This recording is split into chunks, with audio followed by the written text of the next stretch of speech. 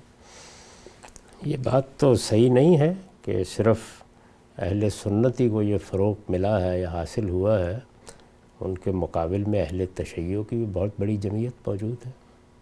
یعنی اس وقت تو آپ کہہ سکتے ہیں کہ کم و بیش 2 ملکوں میں تو ان کی حکومت قائم ہے، اور جو ان کا اسلام کا یا دین کا تصور ہے اس کے مطابق ہی انہوں نے حکومتیں قائم کی ہیں۔ عراق میں بھی بالعموم انہی کا غلبہ رہتا ہے، اور ایران میں تو کوئی دوسری بحث بھی نہیں ہو سکتی۔ مسلمانوں کا کوئی ملک ان سے خالی نہیں ہے، اور وہ بھی بہرحال اپنے آپ کو اسی امت کا حصہ سمجھتے ہیں۔ اگر آپ اس لحاظ سے غور کریں تو اہل سنت کے مقابل میں وہ پہلے ایک سیاسی گروہ کی حیثیت سے نمودار ہوئے، بلکہ اہل سنتی کا ایک حصہ سمجھنا چاہیے۔ آہستہ آہستہ انہوں نے اپنی الگ شناخت قائم کی، اور پھر ہم یہ دیکھتے ہیں کہ اب امت کو جب متعارف کرایا جاتا ہے تو بالعموم کہا جاتا ہے کہ اس کی 2 بڑی جماعتیں ہیں، اور بھی بہت سے ایسے گروہ ہیں جو اگرچہ چھوٹے چھوٹے ہیں لیکن وہ آج بھی موجود ہیں۔ آپ دیکھ سکتے ہیں عباضیہ کی حکومت اس وقت عمان میں قائم ہے، اور بڑے لمبے عرصے سے قائم ہے۔ ان کی کتابیں بھی بہت سی ہیں کہ جو انہوں نے محفوظ رکھی ہیں، اور یہ بھی ہم جانتے ہیں کہ وہ خوارج ہی کا ایک گروہ ہے، اس وقت بھی حکومت کر رہے ہیں۔ اسی طرح ایک بڑے لمبے عرصے تک زیدیہ کے پاس اقتدار رہا ہے، ان کا بھی ظاہر ہے کہ اصلاً تو اہل تشیع سے تعلق ہے، اگرچہ ان میں بعض بڑے لوگ پیدا ہوئے کہ جنہوں نے اپنے آپ کو ان چیزوں سے بلند کر لیا۔ اسی طریقے سے مبتدئین کے بعض اور گروہ بھی ہیں، جیسے اسماعیلی ہیں، جیسے بوہرا ہیں، اور بہت سے لوگ ہیں۔ تو یہ بات ٹھیک نہیں ہے کسی طرح سے بھی، یہ تو صرف تاریخ کی تصحیح تھی۔ میں جو بات عرض کرنا چاہتا ہوں وہ یہ ہے کہ مدرسہ فرائی کوئی فرقہ اور گروہ نہیں ہے۔ کبھی بھی ہم نے اپنے آپ کو اس حیثیت سے پیش نہیں کیا، نہ امام فرائی نے کبھی اس حیثیت سے اپنے آپ کو پیش کیا کہ وہ کوئی فرقہ بنا رہے ہیں، کوئی گروہ بنا رہے ہیں، کوئی نیا نقطہ نظر قائم کر کے کوئی اب پوری امت کو کسی ایک طرف پھینک رہے ہیں۔ نہ استاذ امام نے ایسا کیا، نہ میں نے کبھی ایسی کوئی بات کہی ہے۔ وہی مسلمان امت کی روایت ہے، علم کی روایت، دین کی روایت، جس میں ہمیشہ تحقیق ہوتی رہی ہے، جس میں لوگ اختلافات بھی کرتے رہے ہیں۔ وہ ایک بڑا فریم ہے جس کے اندر اختلافات کب نہیں ہوئے؟ کیا شافعی اور مالکیہ کے مابین نہیں ہوئے؟ کیا حنفیہ اور حنابلہ کے مابین نہیں ہوئے؟ ان لوگوں میں بھی اختلافات ہوتے رہتے ہیں۔ اس وقت بھی اگر آپ دیکھیں تو اگر اس علاقے میں زیادہ تر امام ابو حنیفہ کی فقہ پر عمل کرنے والے ہیں، تو ہم مشرق بعید میں 10 سال گزار کے آئے ہیں، وہاں قاطبتاً شوافع، یعنی بہت بڑی تعداد انہی کی ہے۔ انڈونیشیا میں دیکھ لیجئے، اسی طریقے سے آپ ملائیشیا میں دیکھ لیجئے، برونائی میں دیکھ لیجئے، تو زیادہ تر انہی لوگوں کا غلبہ ہے۔ مسلمانوں کی ایک جو بڑی سلطنت قائم ہوئی وہاں امام مالک کا نقطہ نظر رہا ہے۔ تو اس لیے یہ ایسا نہیں ہے کہ مسلمانوں کے ہاں کوئی جمود کسی کیفیت ہے، یا ایک گروہ یا ایک فرقہ ہے جس کی لوگ پیروی کرتے ہیں۔ مختلف نقطہ نظر ہمیشہ رہے ہیں، ہمیشہ رہیں گے، اور قیامت تک یہ سلسلہ اسی طرح چلتا رہے گا۔ دین کی جو روایت صحابہ کرام سے چلی ہے، اور جس میں دین کے حقائق ہم سمجھتے رہے ہیں، اور مسلمان امت کے مختلف علماء سمجھتے رہے ہیں، امام فرائی کا یا استاذ امام کا جو کچھ بھی کام ہے، اور میں نے بھی جو خدمت کی ہے، وہ اسی اصول پر کی ہے۔ تو اس لیے ہم کوئی نیا فرقہ نہ بنا رہے ہیں، نہ اپنے بارے میں اس طرح کی کسی ذوم میں مبتلا ہیں۔ دین کے خدام ہیں جو خدمت کر رہے ہیں، استدلال کے ساتھ لوگوں کے سامنے پیش کر دیتے ہیں، اس کو جس کا جی چاہے قبول کر لیں۔ ٹھیک۔ غلام صاحب، ایک سوال لوگوں کے ذہن میں عام طور پہ ابھرتا ہے، امت کے اندر اگر ہم تقسیم دیکھیں تو 2 ہی نمایاں تقسیمات ہیں، ایک تو اہل سنت والجماعت، دوسرا اہل تشیع۔ یہ تو بالکل واضح ہے کہ مکتبہ فرائی کا اہل تشیع کے بنیادی نقطہ نظر سے ایک اختلاف ہے، لیکن اہل سنت کے جو مسلمات ہیں ان کے اندر بھی آپ گفتگو کرتے ہیں، بعض چیزوں میں اختلاف پیدا ہوا، ہم تفصیل سے اس پہ بات بھی کر رہے ہیں۔ تو پھر کیا یہ نہیں کہا جا سکتا کہ اہل سنت، اہل تشیع اور ایک تیسرا زاویہ نظر ہے، تیسرا نقطہ نظر ہے جو آپ کا، چونکہ اہل سنت کے بھی بعض مسلمات سے اختلاف کیا گیا؟ میرے نزدیک کہ ایک ہی دینی روایت ہے، میں تو اس تقسیم ہی کو ٹھیک نہیں سمجھتا۔ میرے نزدیک تو یہ تقسیم خود لوگوں نے اپنے لیے شناخت بنا لی اور بنا کے غلطی کی ہے۔ ہم سب مسلمان ہیں، اللہ کے پیغمبر کے ماننے والے ہیں، ہم سب کا یہ عقیدہ ہے کہ محمد الرسول اللہ ہی دین کی آخری حجت ہے۔ دین رسول اللہ صلی اللہ علیہ وسلم کے قول و فعل اور تقریر و تصویب کا نام ہے۔ ہر شخص جس نے دین میں کوئی بات کہنی ہے وہ آپ ہی کی نسبت سے کہے گا۔ ظاہر ہے کہ رسول اللہ صلی اللہ علیہ وسلم سے جو دین ہم کو ملا ہے وہ قرآن کی صورت میں ہے، وہ سنت کی صورت میں ہے۔ اسی طرح ایک بہت بڑا ذخیرہ رسول اللہ صلی اللہ علیہ وسلم سے تفہیم، تبیین، سیرت، سوانح کا حدیث کی صورت میں ہمارے پاس ہے۔ اہل علم اس کی طرف رجوع کرتے ہیں، اور رجوع کرتے ہیں تو عقیدے کے معاملے میں بھی، اعمال کے معاملے میں بھی، شریعت اور قانون کے معاملے میں بھی مختلف آراء قائم کرتے رہتے ہیں، بیان کرتے رہتے ہیں۔ اس لیے میں تو ان ذیلی تقسیموں کو سرے سے کوئی اہمیت ہی نہیں دیتا۔ ٹھیک، ہم سب آگے بڑھتے ہیں۔ کچھ سوالات ہمیں موصول ہوئے ہیں۔ ایک سوال آج کل بہت جدید پڑھے لکھے طبقے میں اٹھتا ہے، اور وہ یہ ہے کہ جب وہ بچے کو دین کی تعلیم دیتے ہیں تو بچے تو ہمیشہ شخصیات سے متعارف ہوتے ہیں، تو صحابہ کرام کی شخصیات کے بارے میں جب بچوں کو پتہ چلتا ہے انٹرنیٹ کا دور ہے، وہ جا کے وہاں دیکھتے ہیں، تو یہ جو صحابہ کرام کے باہمی تنازعات تھے، جنگیں ہوئیں، ان میں قتال بھی ہوا، اس کے بارے میں کیسے ان بچوں کو بتایا جائے؟ ایک طرف ہم کہہ رہے ہوتے ہیں کہ وہ رول ماڈل ہیں کے معاملے میں، اور دوسری طرف یہ تصویر سامنے آ رہی ہوتی ہے، تو صحابہ کے جو مشاجرات ہیں، صحابہ کے باہمی تنازعات ہیں، جنگیں ہیں، ان میں قتل و قتال کے ان واقعات کو کیسے ہم اگلی نسل کو منتقل کریں گے؟ یہ رسول اللہ صلی اللہ علیہ وسلم کی ذات والا صفات ہمارے لیے دین کا ماخذ، دین کا منبع ہے۔ ہمیں سب سے بڑھ کر اللہ کے پیغمبر کی طرف دیکھنا چاہیے، اور لوگوں کے لیے اگر کسی شخصیت کو بھی پیش کرنا ہے تو وہ آپ ہی کی شخصیت ہے۔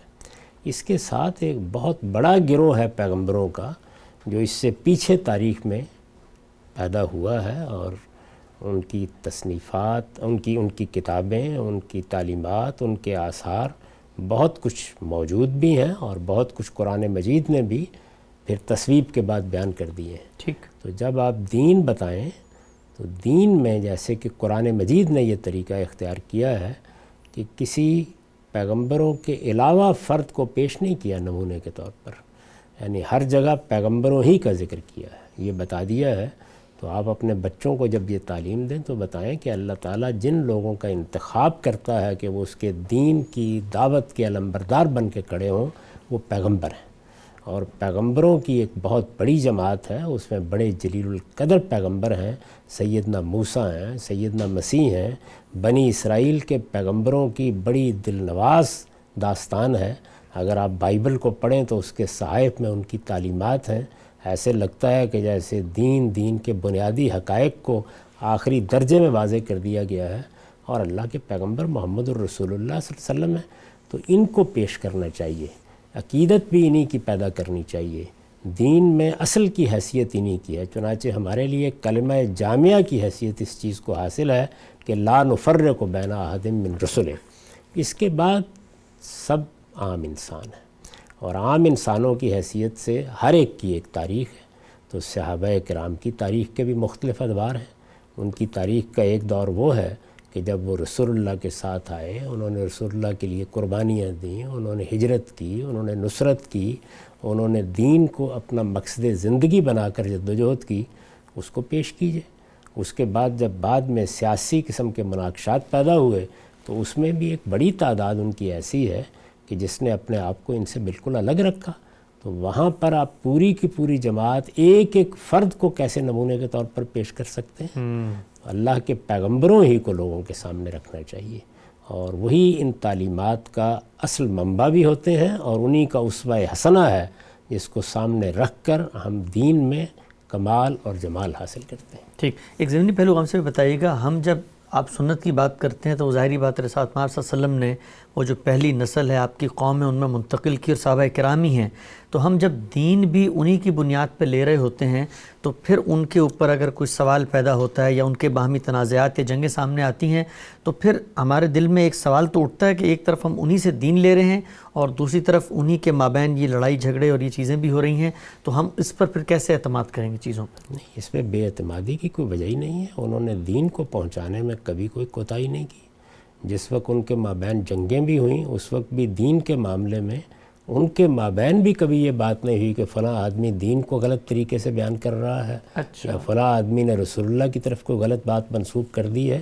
ہمارے جو جلیل القدر محدثین ہیں انہوں نے ان کے بارے میں یہ اصول قائم کیا ہے کہ الصحابہ کلہم عدول، یہ ظاہر ہے کہ تجربے ہی کی بنیاد پر قائم کیا گیا ہے۔ یہ واضح ہو گیا ہے کہ کہ اللہ کے دین کو پہنچانے میں وہ آخری درجے میں محتاط ہیں. انہوں نے کبھی کوئی خیانت نہیں کی اور یہ دین ان کے اجماع اور تواتر سے منتقل ہوا ہے. یعنی ایسا نہیں ہے کہ کوئی ایک فرد یا دو افراد ہیں. یہ دین ان کے اجماع سے، ان کے تواتر سے، جس کو نقل الکافہ عن الکافہ کہا جاتا ہے، آگے منتقل ہوا ہے.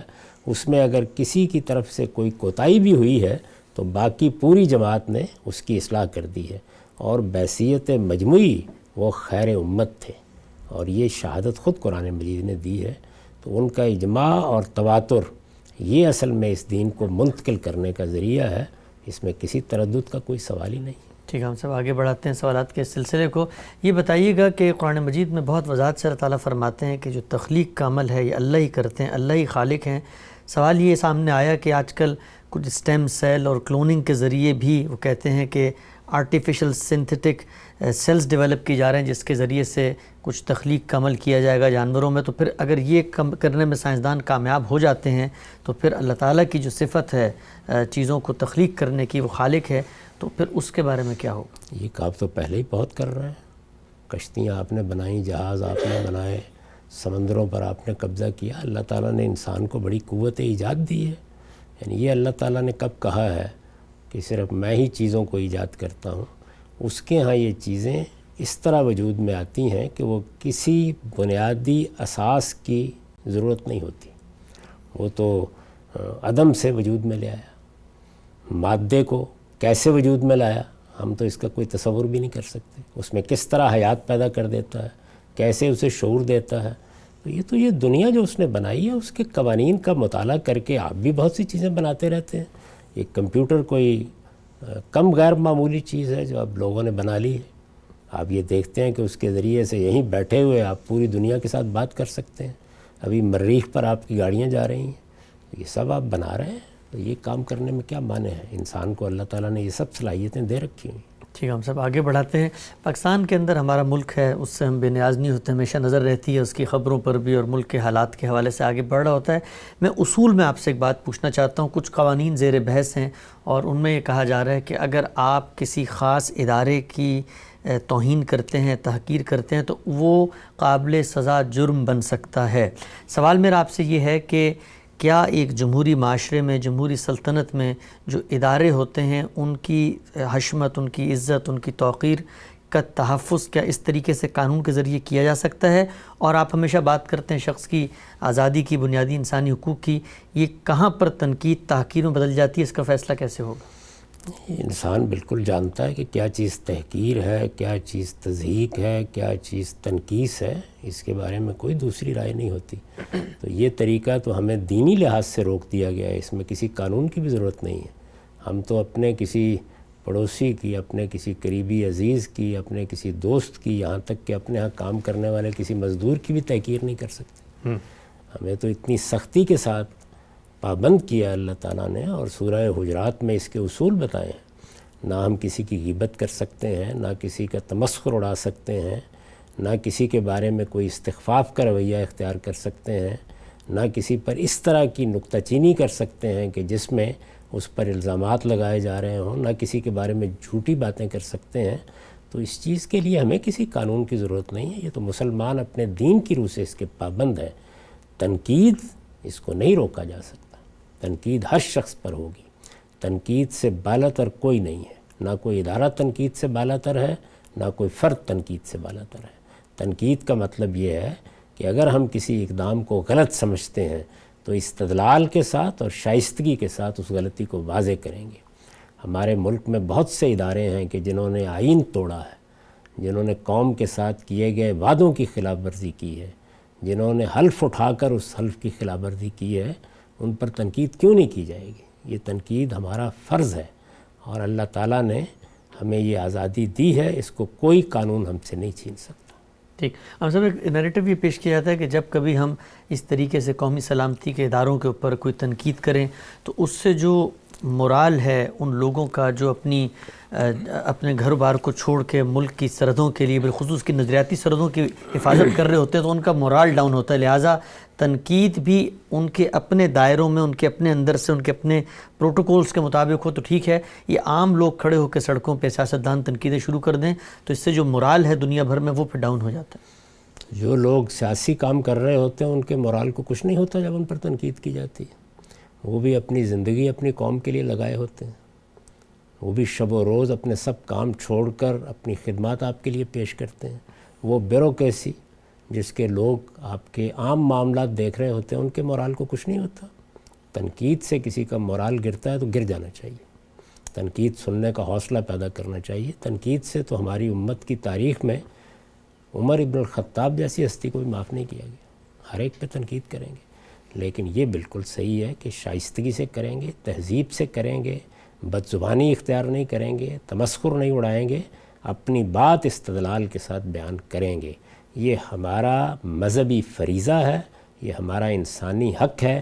کوئی دنیا کا آئین، کوئی قانون اس سے مختلف کوئی چیز ہم پر لاگو نہیں کر سکتا. ٹھیک ہے، ہم سب آگے بڑھاتے ہیں سلسلے. کوئی بتائیے گا کہ دنیا کے مختلف ممالک میں یہ جو اگر کسی کی آپ ہتک کرتے ہیں اس کے قوانین بنائے گئے ہیں سد ذریعہ کے اصول کے اوپر بھی، اور اگر ثابت ہو جاتا ہے تو کچھ جرمانے عائد کیے جاتے ہیں. کیا دینی لحاظ سے بھی ان کی کوئی گنجائش ہے کہ اگر ثابت ہو جائے تو عدالت کسی پہ کوئی جرمانہ عائد کر دے کہ آپ نے کسی کی توہین کی تھی، تنقید کی تھی؟ دیکھیے، جو چیز دینی لحاظ سے یا اخلاقی اعتبار سے ممنوع ہے، یعنی تمسخر اڑانا، تضحیک کرنا، کسی کے بارے میں استخفاف کا طریقہ اختیار کرنا، یہ چیز ممنوع ہے. اس میں سے ہر چیز کے بارے میں آپ قانون بنا سکتے ہیں. تو ہتک کے قوانین ہوں، تحقیر کے قوانین ہوں، توہین کے قوانین ہوں، اسی اصول پر بنائے جاتے ہیں.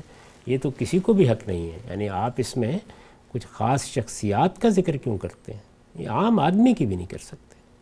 اگر ایک شخص جو اللہ تعالیٰ کی طرف سے انسانیت کا شرف لے کے آیا ہے اور جس کے بارے میں اللہ تعالیٰ نے یہ فرمایا ہے کہ وَلَقَدْ كَرَّمْنَا بَنِي آدم، آپ ایک عام مزدور کی بھی، ایک کلی کی بھی، ایک ریڑھی لگانے والے کی بھی تحقیر نہیں کر سکتے. آپ کریں گے تو لا ریب اللہ تعالیٰ کے ہاں بھی مواخذے میں آئیں گے اور قوانین بھی بنائے جا سکتے ہیں. لیکن یہ کسی تفریق کے بغیر بننے چاہیے. یہ انسان کے خلاف قوانین ہے. اگر آپ نے انسانیت کی توہین کی ہے، کسی بھی دائرے میں کی ہے، بڑی شخصیات کے معاملے میں بھی اسی اصول پر ہوں گے. تحقیر کا، توہین کا کسی کو حق نہیں، کسی کی بھی نہیں ہونی چاہیے. تو اس کے لیے عمومی قوانین بنائیے کسی بنیاد کے بغیر، اور ظاہر ہے کہ اس میں ہر شخص آئے گا. یعنی اگر کوئی آدمی وزیر اعظم ہے تو وہ سب سے پہلے انسان ہے. اگر پارلیمنٹ کا ممبر ہے تو سب سے پہلے انسان ہے. فوج کا سربراہ ہے تو سب سے پہلے انسان ہے. تو اگر اس کے کسی اقدام میں کوئی غلطی ہے تو ہمارا حق ہے، ہمارا فرض ہے کہ ہم اس پر تنقید کریں. لیکن اگر ہم تحقیر کا رویہ اختیار کرتے ہیں تو جیسے میں اپنے ہمسائے کے بارے میں اختیار کروں تو وہ میرے خلاف مقدمہ عدالت میں لے جا سکتا ہے. بالکل اسی طریقے سے ملک کا وزیر اعظم بھی لے جا سکتا ہے. اس میں کوئی تفریق نہیں کی جا سکتی. ٹھیک. ہم سے بتائیے گا، ہمارے ہاں ٹی وی چینلز آج کل میڈیا کا بہت دورہ ہے اور بہت سارے چینلز ہیں، خبریں آ رہی ہوتی ہیں، ہر وقت بریکنگ نیوز. ہم نے دیکھا بسا اوقات ایک خبر آئی ہے کسی شخصیت کے بارے میں، اس کی کسی کرپشن کے بارے میں یا اس کے کسی مالی بدعنوانی کے بارے میں، وہ بغیر تحقیق کے میڈیا میں آ جاتی ہے، میڈیا ٹرائل شروع ہو جاتا ہے اور میڈیا کہتا ہے کہ ہم تو آئینہ ہے، جو کچھ ہو رہا ہے سماج میں ہم دکھا رہے ہوتے ہیں، لیکن معاشرے میں تو اس کی عزت جو ہے وہ نیلام ہو جاتی ہے. ایسی صورتحال میں کیا دینی لحاظ سے جو میڈیا چینلز ہیں ان کی بھی کوئی ذمہ داری بنتی ہے؟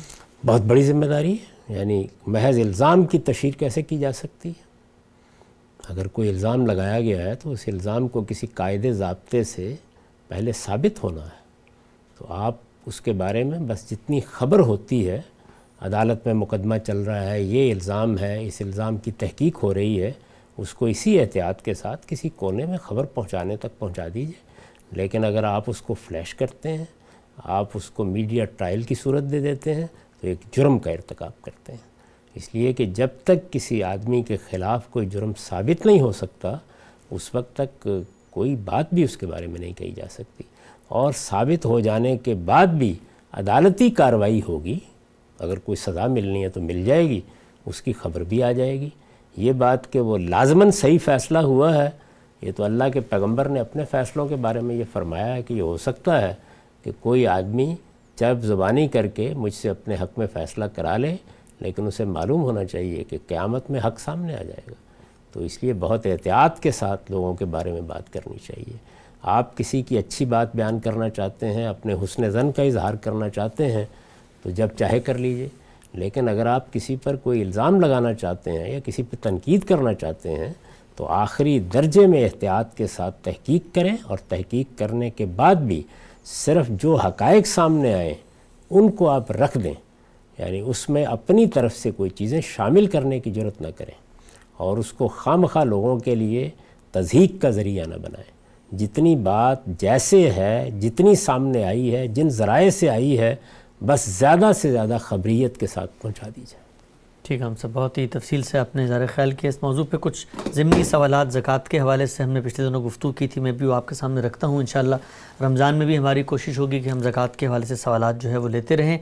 ایک سوال میں نے آپ سے پوچھا تھا کہ ہمارے یہاں مغربی ممالک میں بالعموم لوگ مارگیج پہ گھر لیتے ہیں اور آگے کرائے پہ دے دیتے ہیں، تو اب اگر ان کا یہ کرایہ آمدن شمار ہوگا تو اس پر وہ زکوٰۃ کس حساب سے ادا کریں گے؟ مارگیج کی رقم نکال کر یا شامل کر کے؟ آپ نے فرمایا تھا نکال کے، اس پہ لوگوں نے پوچھا ہے تو پھر باقی جگہوں سے جو آمدن ہوتی ہے ان میں سے بھی ہم جو ہمارے اخراجات ہوتے ہیں ان کو نکال کر ما بقیہ پہ کیوں نہ اس کا اطلاق کریں اسی اصول کے مطابق؟ یہ اخراجات نہیں نکالے جا رہے، یہ جو عامل پیداوار وہ گھر بن گیا ہے یا کوئی دکان بن گئی ہے، یہ اس کی قیمت ادا کی جا رہی ہے۔ اچھا، تو عامل پیداوار تو پورا کا پورا ہی مستثنیٰ ہے زکوٰۃ سے۔ اس وقت جو آپ رقم ادا کر رہے ہیں وہ اصل میں اس عامل پیداوار کو آپ کی ملکیت میں لانے کے لیے ادا کی جا رہی ہے، تو اس لیے اس کو نکالا گیا ہے۔ یہ اخراجات نکالنا نہیں ہے، یہ اخراجات کس اصول پر ہو گئے؟ ٹھیک، یعنی یہ تو وہ جو پراپرٹی ابھی اس کی ملکیت بنی نہیں، وہ خود آگے پیمنٹ کر رہا ہے بینک کو۔ جس چیز سے بھی آپ پیداوار کی زکوٰۃ لیتے ہیں یا پیداوار کی زکوٰۃ دیتے ہیں وہ عامل پیداوار ہے، یعنی ایک فیکٹری ہے وہ عامل پیداوار ہے، اسی طرح زرعی زمین ہے وہ عامل پیداوار ہے۔ تو اگر زمین کو میں نے خریدا ہے کسی سے اور اس کے میں پیسے ادا کر رہا ہوں تو اس پر کیوں زکوٰۃ دوں گا؟ ٹھیک، تو ہم سے بتائیے گا کہ سٹاکس کے بارے میں، اگر ہم سٹاک کو اس نیت سے انویسٹ کر رہے ہیں کہ ان کے ذریعے سے ہم کمائیں گے، تو پھر ایک طریقے سے وہ سٹاک بھی عامل پیداوار بن جاتے ہیں جو ہمیں آگے ارننگ دے رہے ہیں۔ اس میں میں نے یہ عرض کیا ہے کہ جو لوگ اس کے ماہر ہیں وہ یہ فیصلہ کریں، میں نے اصول بتا دیا ہے، اور اصول یہ ہے کہ ایک تو مال تجارت ہوتا ہے، مال تجارت کا اصول یہ ہے کہ آپ مال خریدتے ہیں، مال کو زیادہ قیمت پر یا کچھ نفع لگا کے بیچ دیتے ہیں، اس میں مال ہی کی زکوٰۃ ہوگی، یہ مال ہی ہے۔ لیکن اگر کوئی ایسی صورت پیدا ہو گئی ہے کہ جس میں کوئی چیز عامل پیداوار بن گئی ہے، یعنی مینز آف پروڈکشن ہے، اگر اس کی حیثیت بن گئی ہے تو ظاہر ہے کہ پھر اس کی آمدنی پر 10% یا 5% زکوٰۃ ہوگی۔ اس کا فارمولہ بھی میں نے عرض کر دیا ہے کہ اگر تو وہ عامل پیداوار محنت اور سرمایہ دونوں سے پیداوار دے رہا ہے تو 5%، اگر ایک سے دے رہا ہے تو 10%، تو یہ اصول بھی بتا دیا ہے جس کو عشر کہتے ہیں اور نصف عشر کہتے ہیں۔ اب اس کا اطلاق اس کے ماہرین کو کرنا چاہیے۔ ٹھیک، اگر ہم سے وہ اطلاق کر کے کہتے ہیں کہ یہ عامل پیداوار بن رہا ہے تو پھر جو اسٹاکس کی ملکیت ہے، کسی کے پاس $1,00,000 کے اسٹاکس ہیں تو پھر وہ مستثنیٰ ہو جائیں گے کیونکہ وہ ایک عامل پیداوار بن گئے۔ وہی عوامل پیداوار کا اصول ہو جائے گا، یعنی اس طرح فیکٹری کی مالیت پر کوئی زکوٰۃ نہیں ہے، زرعی زمین کی ملکیت پر کوئی زکوٰۃ نہیں ہے، اگر آپ کا مکان آپ نے کرائے پر دیا ہوا ہے تو اس کی مالیت پر کوئی زکوٰۃ نہیں ہے، بلکہ اس کی آمدنی پر یا اس کا کرایہ جو ملے گا اس پر زکوٰۃ ہے، تو اس اصول کا اطلاق ہو جائے گا۔ ٹھیک، ہم سے بھی بتائیے گا کہ سوال پوچھا گیا ہم سے کہ جو زکوٰۃ کی رقم ہے کیا اس کو کہیں انویسٹ کیا جا سکتا ہے کہ یہ لازم ہے کہ آپ کسی کے مشخص کو کسی کے حوالے کریں؟ یعنی کچھ ایسے نئے ادارے بنے ہیں جو زکوٰۃ کی رقم کو آگے انویسٹ کر کے بڑھاتے ہیں تاکہ لوگوں کی فلاح و بہبود میں اضافہ بھی ہو، تو ضروری ہے کہ زکوٰۃ ادا کر کے کسی کو ملے یا اس کو آپ کسی انویسٹمنٹ میں بھی ڈال سکتے ہیں؟ خلق اور خالق کی خدمت کا ہر کام کیا جا سکتا ہے، بس اپنے پیٹ میں نہیں ڈالنی چاہیے۔ تو آپ اس کے لیے ادارے بنائیں، آپ ان کو انویسٹ کریں، آپ لوگوں کے لیے کوئی روزگار کے مواقع اس سے پیدا کریں، آپ اسپتال بنائیں، جو جی چاہے کریں، بس دیانتداری کے ساتھ کریں اور لوگوں کی خدمت کے لیے کریں۔ ٹھیک، آپ سے سوال پوچھا گیا تھا کہ یہ کیا بچے اپنے والدین کو بھی زکوٰۃ دے سکتے ہیں؟ آپ نے کہا قرآن مجید نے خود بتایا ہے کہ استحقاق سب سے پہلے گرد و پیش کے رشتہ داروں کا ہے۔ ایک سوال یہ پوچھا گیا کہ ایک روایت میں آتا ہے کہ رسالت محمد صلی اللہ علیہ وسلم نے ایک لڑکے سے فرمایا کہ انت و مالک ابیک، کہ جو کچھ تمہارا ہے وہ تمہارے باپ کا ہے، تو اگر پہلے ہی باپ کا سب کچھ ہے تو باپ کا مال ہی باپ کو کیسے زکوٰۃ مل جا سکتا ہے؟ دیکھیے، ہر چیز کا ایک موقع و محل ہوتا ہے۔ انہوں نے یہ پوچھا تھا کہ میرا والد مجھ سے بہت مطالبات کرتا رہتا ہے، اس کا جواب رسول اللہ نے یہ دیا تھا، والد ضرورت مند ہے، اس نے کوئی مطالبہ آپ سے نہیں کیا ہے، آپ سمجھتے ہیں کہ یہ وہ ضرورت ہے کہ جو میری ذمہ داری نہیں بنتی، یعنی ایک تو وہ ہے نا کہ والد آپ کے گھر میں اور آپ ان کے کھانے پہ زکوٰۃ لگانا شروع کر دیں. کوئی ان کی ایسی ضرورت سامنے آ گئی ہے، مثلا وہ ابھی ایک بچے کی تعلیم کا بندوبست کر رہے ہیں، وہ اپنی کسی بیٹی کو گھر سے اٹھانا چاہتے ہیں، تو ان تمام چیزوں میں اگر وہ ضرورت مند ہیں تو آپ زکوٰۃ صرف کر سکتے ہیں. اللہ تعالیٰ نے صراحت کے ساتھ ذکر کیا ہے ان کا، اور یہ کہا ہے کہ تمہارے انفاق کا سب سے پہلا حق تمہارے والدین اور اقربا کا ہے.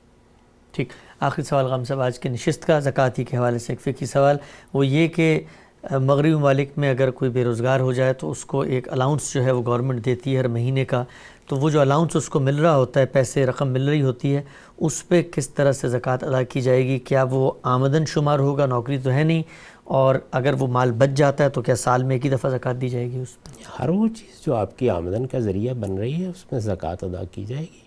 البتہ یہ دیکھا جائے گا کہ کیا وہ رقم نصاب سے زیادہ ہے تبھی زکوٰۃ عائد ہوگی. تو جو نصاب ہے آمدن کا وہ تو ہر جگہ ہوگا، اور ان ملکوں کے اندر بھی جہاں لوگوں کو اس طرح کچھ مدد دی جاتی ہے، کچھ نصابات مقرر ہیں ٹیکس کے لیے، انہی کو اختیار کر لینا چاہیے. ٹھیک ہے، ہمارا وقت یہاں پہ مکمل ہوتا ہے. میں ایک دفعہ پھر دہرا دوں، آج اور کل ہماری رمضان سے پہلے آخری نشست ہے. اس کے بعد ہفتے اور اتوار کو یہ نشست نہیں ہوگی، بلکہ پیر سے جمعہ 12 بجے سے 12:35 تک پورے رمضان میں غامدی صاحب لائیو آئیں گے، اور 15 منٹ درس حدیث، 5 منٹ کا وقفہ اور سوال و جواب کی نشست ہوگی. غام صاحب اب تک آپ کے وقت کا بہت شکریہ. بہت شکریہ.